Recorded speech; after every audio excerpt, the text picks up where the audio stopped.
Hey, everybody, it is Kevin Henry, editor-in-chief for drbicuspid.com. Thank you so much for joining us for another episode of the drbicuspid.com podcast. Thrilled today to be joined by Dr. Chris Smiley, who is the immediate past president of the American Association of Dental Editors and Journalists. Dr. Smiley, how are you this morning? I am wonderful, Kevin, and good to see you again. Thank you for presenting at our recent conference that we had in San Diego. Your content was incredible. I appreciate that. It was great to be a part of the AADEJ meeting in San Diego. Great place to have it, as well as some great people there, including Dr. Smiley. I'm glad that we got to meet each other in person, and just love, if you don't mind, just, I gave you a very brief bio, but tell our audience just a little bit more about you before we dive into our topic. Well, I am a recently retired general dentist from Grand Rapids, Michigan, and I am the immediate past president of the American Association of Dental Editors and Journalists. And that's an organization that was created, going back to the 1930s to help elevate dental journalism and communication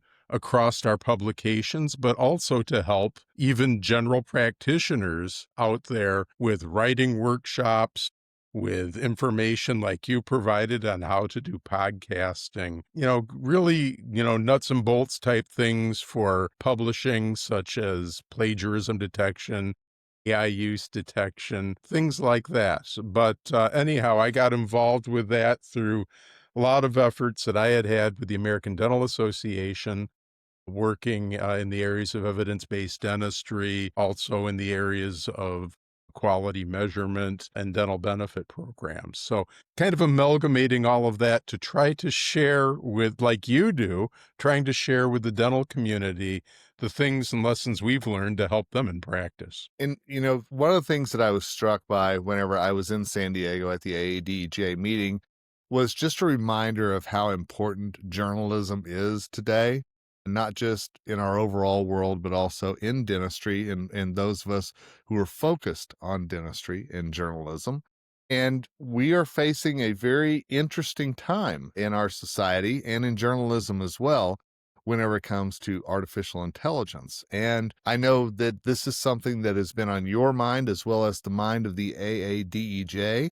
And I'm curious, where does artificial intelligence fit into our role as journalists today, not only in terms of our writing, but those of us who are editors and we're getting writing submitted to us? Well, I think first of all, let's back off just a little bit to say, what are we trying to accomplish? And what our publications do from all sorts of formats is we're translating the best information out there, the latest evidence, the latest articles and information into a format, into golden nuggets that can be implemented at the clinical level. So anytime that we have misinformation or just out and out non-factual information that enters that pipeline, that can impact care outcomes, and that can impact practice success. So when we look at AI, what AI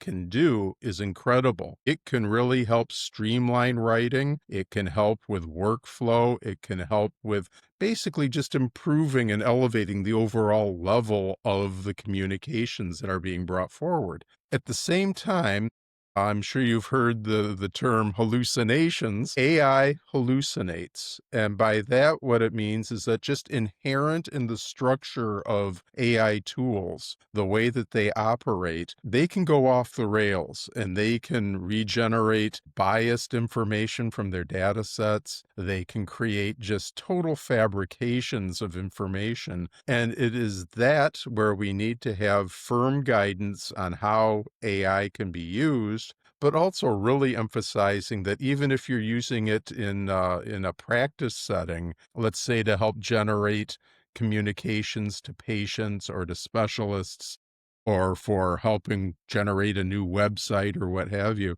that you really have very vigilant human oversight. Everything needs to be fact-checked. Everything needs to be gone over, because what AI comes out with is very suspect as far as its validity and reliability. And it can do things that really sound very convincing and very earnest, even when they're wrong. So we have to watch out for that. I tested some things over the weekend in preparation for this call using various of the generative AI models that are out there. And I was fascinated. I gave it a very simple task. I said, tell me, I'm a Chicago Bears fan. You and I will probably disagree on that, I know. My condolences. Yeah. Well, Yeah. it's a tough, we always bear a cross at some point. So Yeah.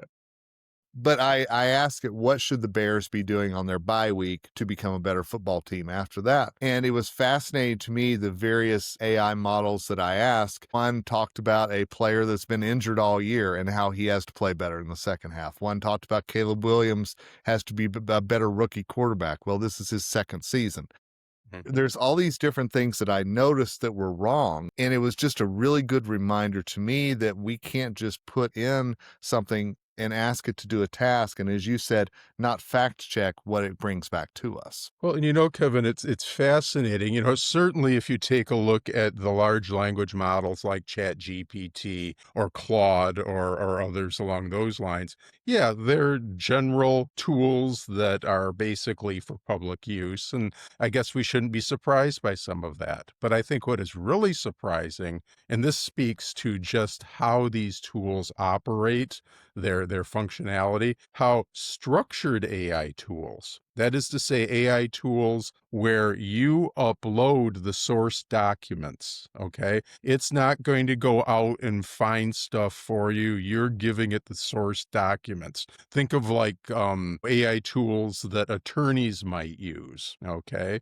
Or even something that's commercial like Notebook LM. You can upload PDFs or websites for specific information. And even with that structured type of information that it's accessing, it's been shown to hallucinate as much as 30% of the time. So that's something that I think should really caution the user that you have to fact check this. Now, it's wonderful in practice. In dental practices, if you're trying to improve your systems in your office, perhaps improve a collection letter that has a positive tone or is motivational or something like that, it can really help refine the wording that you have. But you should always start out with initial human generated content. So you have this letter that you've been using all these years and your collection rate's down around 5%. You don't know why it's not working. All right.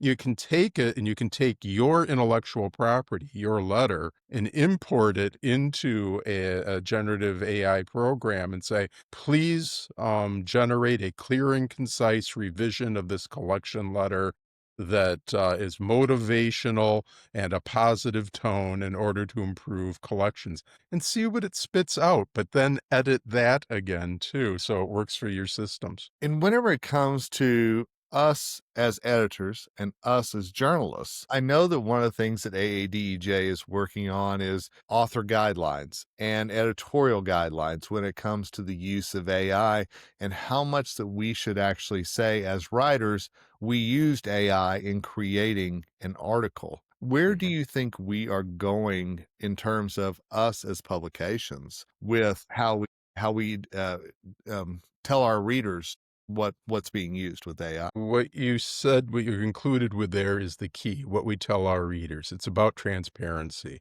Look, I will tell you that AADEJ doesn't believe that simply avoiding AI altogether is an option. It's so permeated all the tools, the writing tools we use. If you were going to avoid it altogether, you'd probably have to go back to hammer and chisel to make your text. So because we can't avoid it, what we have to take a look at is how do we disclose that? Because disclosure is key, and there are expectations that our target audience has, and there are also expectations and standardization that is needed for authors too. So they need to know, say, in scholarly writing, where do you put the information that says AI was used and for what purpose? Now, what we're finding is that it's permissible to use AI for most publishers for, copywriting, for punctuation, for improved flow, and so forth, to improve the writing.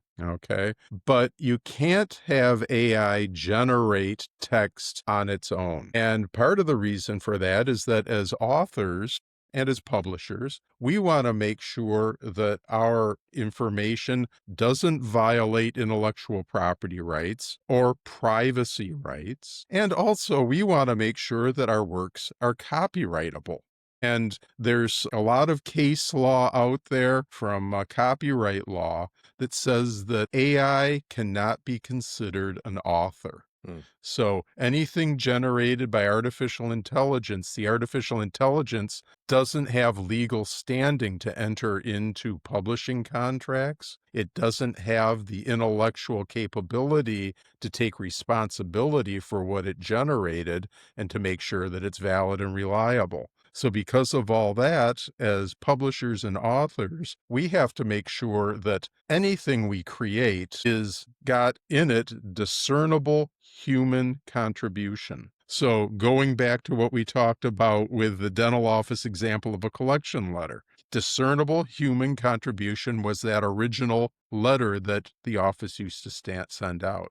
But that can also be where you have it generate something and then you go and you can show that you edit it more than simply rearranging, but certainly contributing some level of intellectual thought into that that will make it copyrightable. And I think what you said is so important is that if we take that collections letter and we revise it, we still have to check it to make sure that Mhm. it's accurate. I don't know, and certainly argue with me, I don't know that we necessarily have to tell our patients we used AI there. But I think if we are submitting something to the Michigan Dental Journal, to Dr. Bicuspid, wherever it might be, that authors should be telling us as editors that where AI was used so that we can then disclose that to our readers as well. And some of the platforms go to the extent of saying not only do you disclose it, perhaps in a special section, perhaps if it's just an article at the end of the article or just before your references, but also that you disclose the tool you use, the model you use, and the reason for which you used it, what you were trying to accomplish that you did it, such as copy editing and things like that. Some have even gotten to the point where in research papers, they want you to disclose the actual prompt and how it was used, because in a research paper, you want to make your outcomes and your methods be repeatable. So somebody else elsewhere can redo your study and check your results. And by disclosing how AI was used and what the prompts were, even to that level, that type of disclosure may be necessary. I'll have to admit there's a little fear of mine that we are going to lose our soul as journalists with AI. And as you said, I think it's so important for us to keep that human element in there. I believe in AI, as my grandpa used to say, being able to polish the diamond and make it look better. I Mhm. believe in that. But I just don't want us as journalists or writers to lose our soul and become dependent on AI anytime that we get a chance to contribute something. You're absolutely right. And you talk about polishing the diamond. I think that that's where they're very useful tools. And as far as losing our soul, because they can really shape what their output is by providing a tone, a prompt to say what tone it should be, professional or casual or whatever. Kevin, it is frightening. It is, about losing our soul because there are studies out there. There was one well known study that showed that they took papers and then used the abstract for the paper, human written abstract, and then they took the paper and had AI write an abstract. And then they had researchers compare the two abstracts, and they found it very difficult to discern between the two, which was human and which was AI. So it's very convincing. Sometimes I think I can be smug and say, oh, I can recognize it from a mile away. But it's not so certain that we can. And so, yeah, it's frightening. Yeah. Well, I know AADEJ is working on guidelines that should be in place. Obviously, I'm excited to see where that goes. I'm also excited that Dr. Bicuspid is going to be working more closely with the AADEJ moving forward. And we're going to really become a part of this and learn best practices, which I think is so important today, not only for what we do every day, but for our readers as well. Well, we're so excited to have you because commercial publications are very much part of the source of information that works its way into clinical practice. And so, wherever content is, we have to make sure it's valid and reliable, if anything, to protect patient safety. Absolutely. Well, Dr. Smiley, could you let people know if they want to learn more about AADEJ, where would they go? What should they do? Well, individuals can join AADEJ as well as publications. Now, publications like Dr. Bicuspid, if you join, that allows you to have 3 members who can attend our meetings, access our webinars, and our CE programs. But individuals can join as well. Go to aadej.org and go to the membership pull down on that website, and there's all the information on how to join. And we'll have that information in the show notes if you're listening to this on drbicuspid.com podcast, or if you're watching this as part of a drbicuspid.com article, just click on the link where AADJ is mentioned in the article. So, Dr. Smiley, it's great to see you again. And as always, thank you for your insight. I'm very interested and excited to see where things are going with this. Well, thank you so much for your time, Kevin, and good luck to your bear. Well, I know which way you lean with the Lions there. I have no doubt. So, one of these days, that's all I can say is one of these. There you go. days. There you go. But hey, thanks to all of you who've listened to this episode of the drbicuspid.com podcast. This is important stuff that we're talking about because behind the scenes, we're all trying to figure out how to make sure that the information we present to you is always accurate and is presented in the best and most transparent way possible. Until next time, it's Kevin Henry, editor-in-chief of Dr. Bicuspid, signing off, and as always, wish you nothing but success ahead.